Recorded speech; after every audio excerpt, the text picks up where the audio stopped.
It'll warm as the week goes on. We'll be into the 70s by the weekend. So I'm looking like this weekend looks really nice. And WIBX has a big event coming up at Hanna Park. Live music and plenty of action with Utica Brews and Barbecue. This Saturday, 1 till 6, featuring the band The Wait. They're the ones that did the song The Wait, which take a load off Annie. I love that song. Anyway, it's the band The Wait. The song The Wait was done by the band.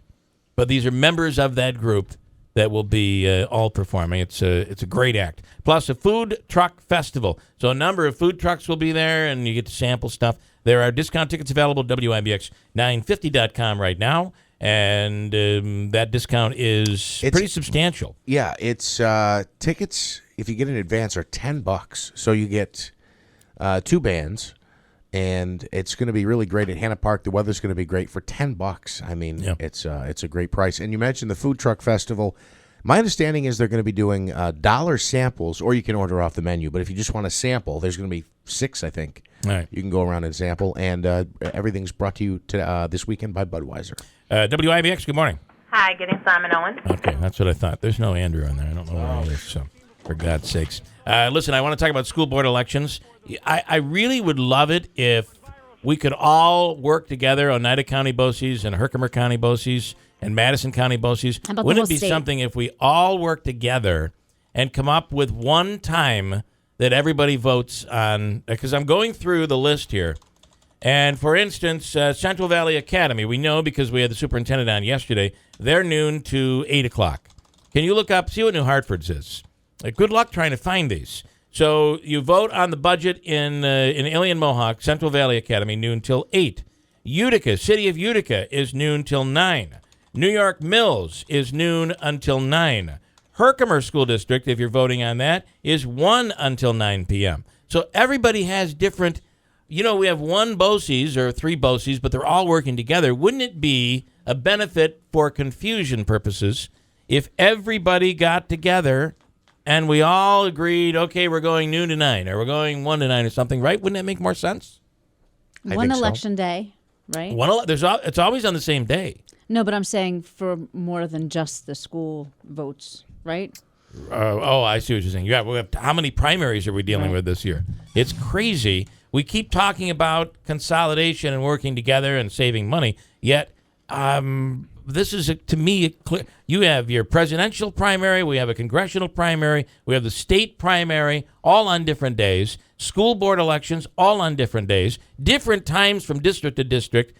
I would think it's obvious we should all just kind of come together and work out one time, at least for these school board elections. One time. Pick the day, which is all set, and pick one time. That's just my take on the whole thing. It's tough to figure out probably tougher for us in the media than anything else, trying to help get the word out to everyone. We can't announce every school district's time that they're going to be. How many school districts do we have? And everybody's got a different time. It's just crazy. Donald Trump has fired back at Britain's prime minister after David Cameron called Trump's proposal to ban Muslims from entering the U.S. divisive, stupid, and wrong. Now, though, the relationship between Trump and Great Britain, a little different. Simon Owen on right now from Fox News. Good morning, sir. Good morning. All right. So what do we know? How are people looking at Donald Trump now that he's the presumptive nominee? Well, I think that's the big point here. David Cameron's comments were made several months ago when I think on both sides of the Atlantic it was thought extremely unlikely that Donald Trump would end up being the Republican nominee for president. But at the same time, David Cameron, and he said, as you say, he called this plan to ban Muslims from entering the U.S. divisive, stupid, and wrong. At the same time, yesterday, Cameron was asked, well, do you now want to rethink those comments or reword them, considering where things have changed? And Cameron said, no, I stand by those remarks. So what we saw yesterday was Donald Trump was on one of the morning shows here, very unusual, very rare interview with British TV. He's clearly extremely busy with American commitments, so it's interesting to see him taking time on British TV for 5 minutes. And he said, he was asked, what do you think your relationship with Prime Minister Cameron's going to be? And he said, it looks like we're not going to have a very good relationship. He also said, who knows, I hope to have a good relationship with him. But clearly, it seems that if it is to be President Trump and Prime Minister Cameron in office at the same time, they are not going to be best friends. It's not going to wreck UK-US relations, I'm sure, because David Cameron only has a couple more years in office, we expect.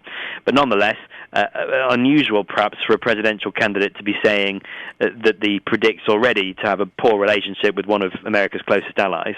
Simon, is it the perception of the people in the UK that Trump's ascension to the presidency is a fait accompli? No, I mean, it's certainly, look, U.S. election campaigns are always watched closely here, but this one is like nothing else I've known before. Here too. People are really talking about it. But I think there's still a lot of people thinking, is this really somebody who is going to be president? There's a lot of people would agree with many of Trump's policies. The trade stuff often, I think, rings quite true with a lot of people in the UK. But the problem he's got is this ban on Muslims is something that a politician here, who, if they wanted to be successful in Europe, in Western Europe certainly, they just couldn't. I don't think they could say something like that, and so I think it sits quite uncomfortably with a lot of people. I'm sure it's not everybody, but it's something that really has kind of got people's backs up a little bit, I think, because suddenly the reason you've got the Prime Minister commenting, of course, it's David Cameron. It's none of his business what the US election campaign is in most regards. Yeah. But Donald Trump's policy suddenly loops in about 10 million British people saying you can't come to America suddenly, even though you've done nothing wrong. That is why I think Cameron felt he had to step in. He was asked about it. That's why he felt it was okay to respond, because he was speaking up on behalf of those millions of people, I think, millions of British citizens who are suddenly roped into it. How do they look at us? Excuse me. I'm losing my... You can take over. How do they look? What are you trying to say? How do they look at? How do they look at? How do they look at us? Crazy American people. I'm completely losing my voice here. How do they look at Americans?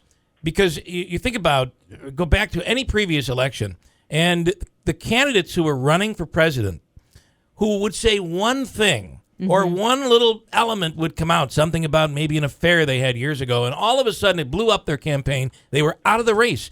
This guy, all of a sudden, can say anything. There's nothing, and it was even we're looking at. There was a new story in the New York Times. Nothing can be said that will change anything with Donald Trump. How do the Brits look at that? How do you guys look at us that way?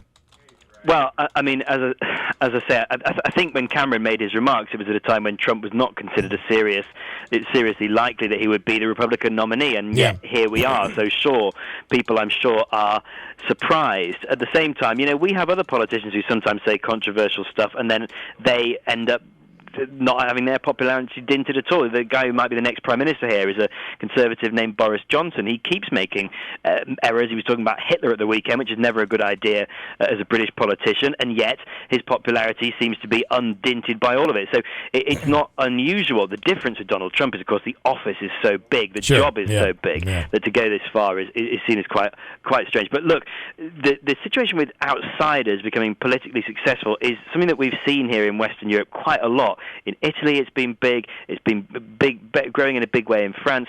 The opposition party here, the Labour Party in Britain, is the left-leaning party, and it is now led by a far-left socialist. He's a veteran. He's been an outsider in Parliament for decades, and suddenly he's the leader of the opposition. This thing of outsiders really shaking things up is not exclusive to America. There is the gap is growing wider between the very wealthy and everybody else. And you do wonder if this is playing a role in what's going on right now. Interesting. Simon Owen, thanks for your time. I appreciate it. Thanks a lot. All right. Christine with an update. Is that where I'm at? I don't even know where I'm at. Let me take a break. We'll come right back. All of a sudden, I couldn't talk. It's a problem when you're on the radio. Coming right back at WIBX.